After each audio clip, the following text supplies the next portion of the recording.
সরকারকে কঠিন ভাষায় কথা বললে তো কালকে আবার ভাষায় হামলা করবে। সম্মানের সাথে বিনয়ের সাথে বলতে হবে, মাননীয় প্রধানমন্ত্রী, মাননীয় স্বরাষ্ট্রমন্ত্রী, আমাদের দেশের গ্রাম অঞ্চলে এখন গড়ে 12 থেকে 18 ঘন্টা পর্যন্ত বিদ্যুৎ পাওয়া যাচ্ছে না।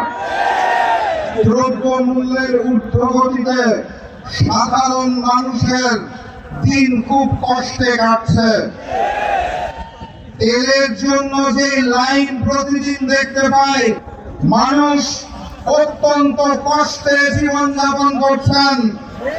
সেই সময়ে সরকার আমাদেরকে বলতে চায় জ্বালানির পর্যাপ্ত মজুদ রয়েছে। সরকারকে কঠিন ভাষায় কথা বললে তো কালকে আবার ভাষায় হামলা করবে।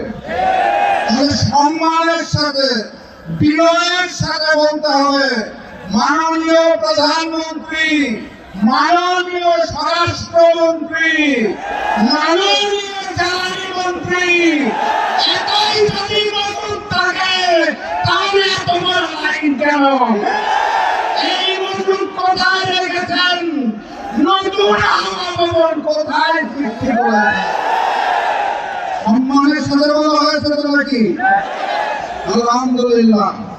আর আজকের এই সমাবেশ থেকে স্পষ্ট ভাষায় জানিয়ে দিতে চাই, গণভোটের জনরায়ের আলোকে ওই জুলাই সনদ এই বিএনপি সরকার বাস্তবায়ন করবে না।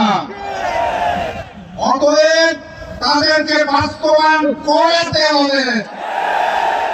আর আমাকে যারা প্রতিদিন প্রতিনিয়ত হত্যার হুমকি দিচ্ছেন তাদেরকে স্পষ্ট ভাষায় জানিয়ে দিতে চাই, বাংলাদেশের মানুষের সাথে বেইমানি করে দিল্লির সামনে মাথা নত করে আপনাদের মতো প্রতিদিন ঢুকে ঢুকে মরব না। আল্লাহ নির্ধারিত সময়ে মৃত্যুবরণ করব, তার আগে পর্যন্ত ইনসাফের জন্য লড়ব ইনশাআল্লাহ। সবাই লড়াইয়ে প্রস্তুত আছেন? আগামী লড়াইয়ের প্রস্তুতি আছে?